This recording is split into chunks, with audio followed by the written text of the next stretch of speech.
monster a little bit because you now know the game. Yeah. That was my aha yesterday or the day before when we were going through this and we talked about the energy plan. It's like, oh wow, this energy plan that was buried at the end of Millionaire Real Estate Agent back then. Yeah. There it is. There's your series of power habits that launch your day. You're just lining them up. And I'm trying to copy that now. Yeah, I love it. I'm very proud of it. It's inspiring. So, line number 4. So what happens is you're continuing to go through this, oh, everything matters. No, it doesn't. But you try and you just don't, it's not working for you. So then you're going to combine things and multitask. It's not going to work for you. You're not going to get to your peak level of success doing that. Then you go, oh, I need to be a disciplined person. No, you need selected discipline around the habit that matters. Don't walk around and try to be a disciplined person. Be a person of selected discipline. Over time, you will feel disciplined. People will say, man, you're disciplined. Well, it's true. I have been disciplined selectively to build some habits that you're experiencing. And if they're very obvious habits like lead generation or listings 4 hours a day, I'm going to look very powerful. Remember, the reason why at age 25 they made me vice president of the largest real estate company in Austin was for one reason. I mean, I was a doofus, trust me, and I did all kind of weird stuff that y'all don't know about. It's true. But I did, it's true, trust me, it's true. But I did one thing, and I did one thing so well that it elevated me above all the others I was competing against. And they put me in charge of expanding the entire company because I did the one thing, not the 20 things, not the other 19. I did one thing, and I nailed it. You understand that? You understand that the reason why Keller Williams Realty is the largest real estate sales force today in North America is for one reason. Because the chairman of the board never walks into a meeting and doesn't say, what's the number? Never. You ever seen me do it? Mo says, because I never do it. What's the number? If the number's good, we talk about other stuff. If the number's not good, stuff we talk about. Right? If you ask me to coach you as a real estate agent, which I'm not, by the way, but I used to do it for years, and when I did, I wanted to know your number. We got on the phone and I said, Glenn, what's your number? You said you were going to generate X number of leads. Did you do that? If you didn't do that, you know, I'd say, Ray hated me for years. Well, what's the listing number? David, Gary, you should do this.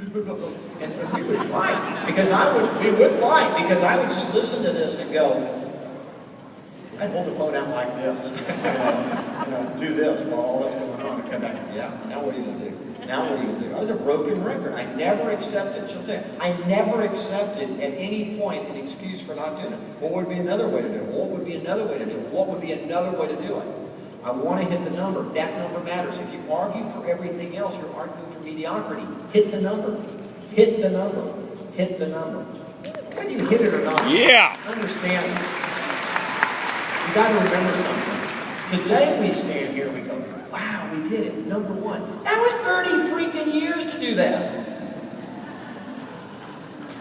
That was 30 years. Well, no, because I get people in my masterminds, and 3 years in, they want to go, yeah, we're going to nail this sucker. And I'm going, well, you're amazing. I mean, you're 27 freaking years ahead of me. That's unbelievable. You know? So, my only point there is that it was a slow train to Jalapa. I mean, whatever your pace is your pace. If you don't give up, you will get there. It's your story, it's no one else's. So just live it. And whatever level you get to live it, that's awesome. Okay? So the next one we get into is we say, well, willpower is always on willpower. No, it's not. Because people say, I just need more willpower. Yeah, maybe. But the interesting thing is that you thinking that you can just call it up and dial it up is a lie. It's a lie because that's not what it's about. It's not an issue about character. Right? Willpower is basically the will to say yes to what you need to do and the power to say no to everything else. The no to everything else. That's the big issue.